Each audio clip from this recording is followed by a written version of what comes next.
வணக்கம். நம்ம இந்த வீடியோல என்ன பார்க்க போறோம்னா யூத் படத்தோட ரிவ்யூ தான்.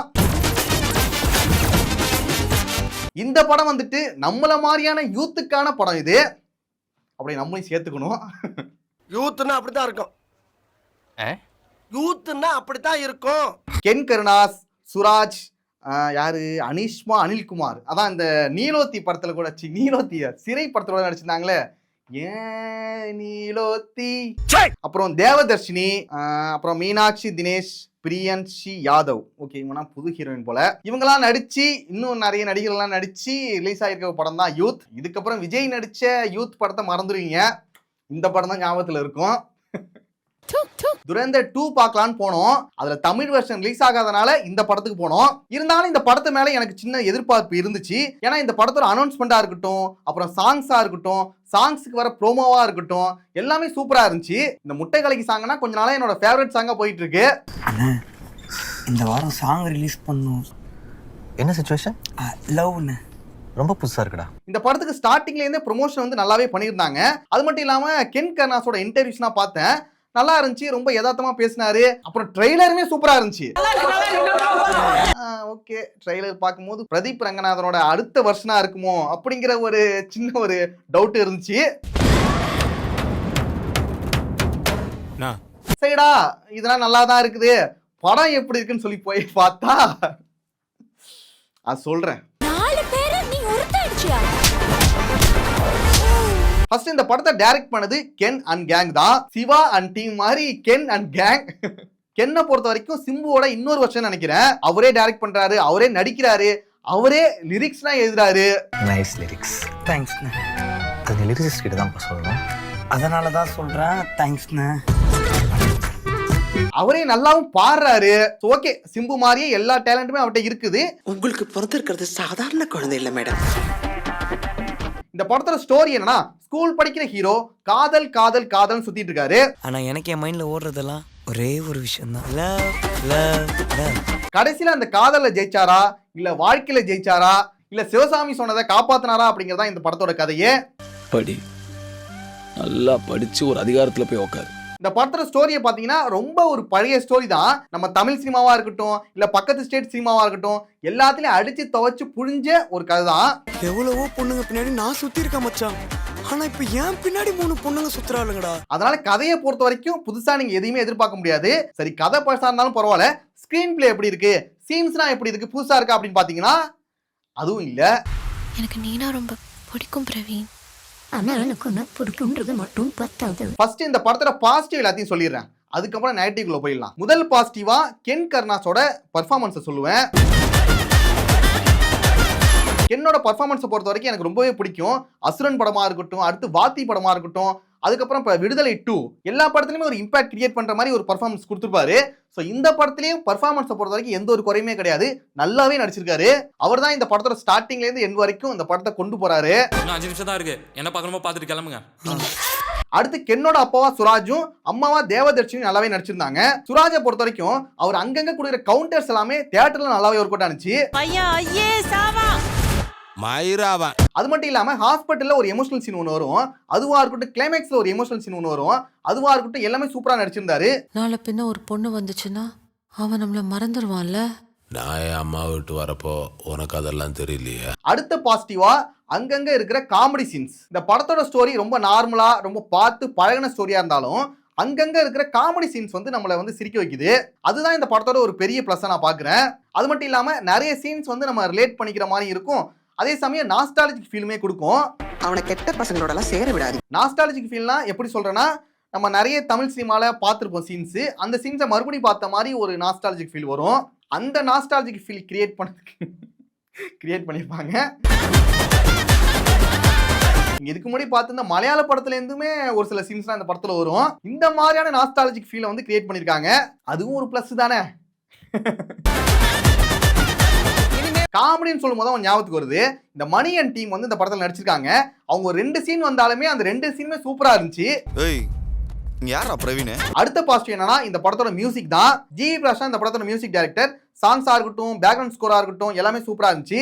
சரி, பாட்டெலாம் நான் பண்ணிக்கிறேன், நம்ம ஒரு பெரிய சிங்கரை பாடம் இருக்கணும். நான் ரொம்ப எதிர்பார்த்தது முட்டைக்கலைக்கு சாங் தான். ஆனா அந்த சாங் வரும்போது நான் ரொம்ப டயர்ட் ஆயிட்டேன். அந்த சாங் ஃபர்ஸ்ட் ஹாஃப்லயே கொண்டு வந்திருக்கலாம். இவங்க செகண்ட் ஹாஃப்ல தான் அந்த சாங் வச்சிருக்காங்க. ஆனா ஃபர்ஸ்ட் ஹாஃப்லயே நிறைய சாங்னா பார்த்து சாங்கே வெறுத்துட்டேன். ஐயோ சாங்னாலே பயம் வந்துட்டு, இதுக்கப்புறம் சாங்கே வேணாண்டா அப்படிங்கிற நிலைமையில நம்ம படம் பார்த்துட்டு இருக்கும்போது அப்ப சாங் வருது. அதனால அந்த சாங்கை முழுசா நம்மளால ரசிக்க கூட முடியல. அடுத்த பாசிட்டிவா இந்த படத்தோட சினிமாட்டோகிராஃபி சொல்லணும். விஷுவலா பார்க்கும்போது இந்த படம் சூப்பரா இருந்துச்சு. அடுத்த பாசிட்டிவ் என்னன்னா, யூத்துகளுக்கு இந்த படம் வந்து ரொம்ப பிடிக்கும். ரொம்ப பிடிக்குங்கிறத விட பிடிக்கும்னு சொல்லலாம். அது யூத்தோட மைண்ட் செட்டை பொறுத்து இருக்குல்ல. அடுத்து நெகட்டிவ்ஸ் எல்லாத்தையும் பார்த்துடலாம். ஃபர்ஸ்ட் நெகட்டிவ் என்னன்னா, ரொம்ப சுமாரான சீன்ஸ். இந்த கதை தான் ரொம்ப சுமாரா இருக்குன்னா, படத்துல வர நிறைய சீன்ஸ் வந்து ரொம்ப சுமாரா, ரொம்ப பார்த்து பழகுன, புதுசா எதுவுமே இல்லாம ரொம்ப நார்மலான சீன்ஸா இருந்துச்சு. 3 படத்துல தனுஷ் இப்படி பண்ணாருல, எனக்கு அது ரொம்ப பிடிக்கும்டி. நீங்க இந்த படத்துக்கு போனீங்கன்னா புதுசா எதுவுமே நீங்க பார்க்க முடியாது. அதுதான் இந்த படத்துல இருக்கிற ஒரு பெரிய பிரச்சனையா பாக்குறேன். அது எப்படின்னா, பல வகையான ரீல்ஸ் அடுக்கி போட்டு ஒரு படமா எடுத்திருக்காங்க. சிம்பிளா சொல்லணும்னா அப்படிதான் சொல்லணும். எனக்கு நீனா ரொம்ப பிடிக்கும் பிரவீன்.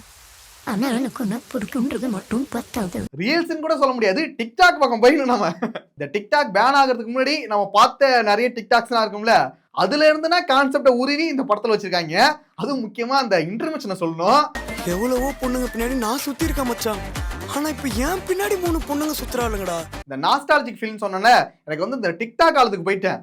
அந்த சீனா பார்க்க நான் என்ன சீன் சொல்ல, இருந்தாலும் நீங்க அந்த இன்டர்மிஷன் நீங்க பாருங்க. பார்க்கும்போது உங்களுக்கு தெரியும். அதுவும் ரீல்ஸாக இருந்தால் கூட பார்த்துடலாம். புது வீடியோ வந்துக்கிட்டே இருக்கும். நிறைய கிரியேட்டர்ஸ் வந்து போட்டுகிட்டே இருப்பாங்க. வித்தியாசமாக இருக்குன்னா பார்த்துக்கிட்டே இருக்கலாம். நீங்கள் ஒரே இன்ஸ்டா ஐடிக்கு போயிட்டு அவனோட வீடியோவே தொடர்ந்து பார்த்துக்கிட்டே இருந்தீங்கன்னா எப்படி இருக்கும்? எனக்கு ஃபர்ஸ்ட் ஹாஃப் கூட ரொம்ப போர் அடிக்காமல் ஓரளவு ஓகேவா போயிடுச்சு. ஆனால் செகண்ட் ஹாஃப் பார்க்கும்போது ஃபர்ஸ்ட் ஹாஃபில் லவ், அந்த பிரேக்கப் இதே மாதிரி செகண்ட் ஹாஃப்ல மறுபடியும் ரிப்பீட் ஆகுது.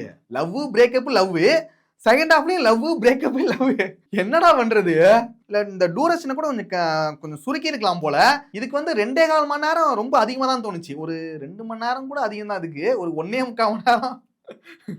இல்ல நீங்க கதையில வந்து ஏதாவது ஒரு சுவாரஸ்யமா வேற என்ன அடுத்து பண்றான் அப்படிங்கிற மாதிரி கொண்டு போனா கூட கொஞ்சம் போர் அடிக்காம போயிருக்கும். இந்த லவ் பாக்குறது, அவங்க பிடிச்சது செய்யறது, சாங்கு, மறுபடியும் லவ் பாக்குறது, பிடிச்சது செய்யறது, இந்த பப்ஸ் வாங்கி கொடுக்கறது, ஜூஸ் வாங்கி கொடுக்கறது, பிரேமம் படம் மாதிரி ட்ரை பண்ணியிருக்காங்க.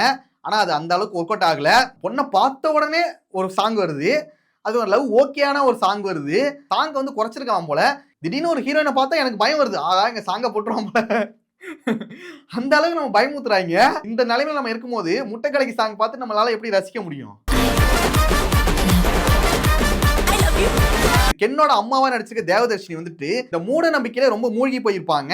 அவங்களோட மூட நம்பிக்கை எந்த அளவுக்கு இருக்குன்னா, 35 மார்க் எடுத்து பார்டர்ல பாஸ் ஆகிற தன்னோட பையன் IAS ஆவான், அந்த அளவுக்கு நம்பிட்டு இருக்காங்க. பாரு என் பையன் IAS ஆவான். சரி ஓகே, அதுவும் ஒரு வகையான மூட நம்பிக்கைன்னு சொல்லிட்டு நம்ம கடந்து போனா கூட, இவன் 11th சரியா படிக்கல, 12th சரியா படிக்கல, கடைசி 1 மாசம் வரைக்கும் சுத்தமா படிக்கவே இல்ல, பார்டர் பாஸ் கூட இல்ல, தொடர்ந்து ஃபெயில் தான் ஆகிட்டு இருக்கான். அவன் வந்துட்டு கடைசி 1 மாசம் உட்காந்து படிச்சு 9வது ரேங்க் வந்துடுறான். அவன் ஏதோ பாஸ் ஆகிட்டான்னு சொல்லியிருந்தா கூட நம்பி இருக்கலாம்டா. அதையே நம்ப முடியாதான், பட் இருந்தாலும் நம்பி இருக்கலாம்னு வச்சுக்கோங்க. ஆனா 9வது ரேங்க்னா ரொம்ப ஓவரா இருந்துச்சு. நீங்க ஃபேண்டசி படம் எடுக்கலாம், அதுக்கு இந்த அளவுக்கு ஃபேண்டசியாவோட எடுப்பீங்க? நான் எண்டு கிரெடிட்ஸ் வர பார்க்கல, மேபி IAS கூட ஆயிருக்கலாம். உங்களுக்கு பிறந்திருக்கிறது சாதாரண குழந்தை இல்ல மேடம். இந்த படத்துக்கு வந்துட்டு தனியா ஒரு ரோஸ்ட் கூட போடலாம், ஒவ்வொரு சீனா எடுத்து வச்சு. ஆனா இந்த படம் வந்துட்டு Ken and gang first movie தான். இதுக்கப்புறம் நிறைய இம்ப்ரூவ் பண்ணி பெட்டராகவே பண்ணுங்க. Good try. ஆனா இன்னும் கொஞ்சம் பெட்டரா பண்ணா நல்லா இருக்கும். அப்புறம் இன்னொரு முக்கியமான விஷயம் சொல்லணும், இந்த படத்துல ஒரு சில இடங்கள்ல வந்துட்டு பாடி ஷேமிங் ஜோக்னா நிறைய பண்ணியிருந்தாங்க.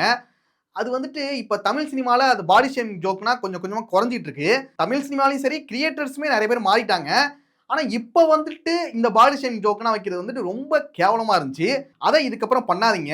என்னதான் ஸ்கூல் லைஃபா இருந்தாலும் ஸ்கூல்ல இருந்தே அந்த பாடி ஷேமிங் வந்து இருக்கக்கூடாது.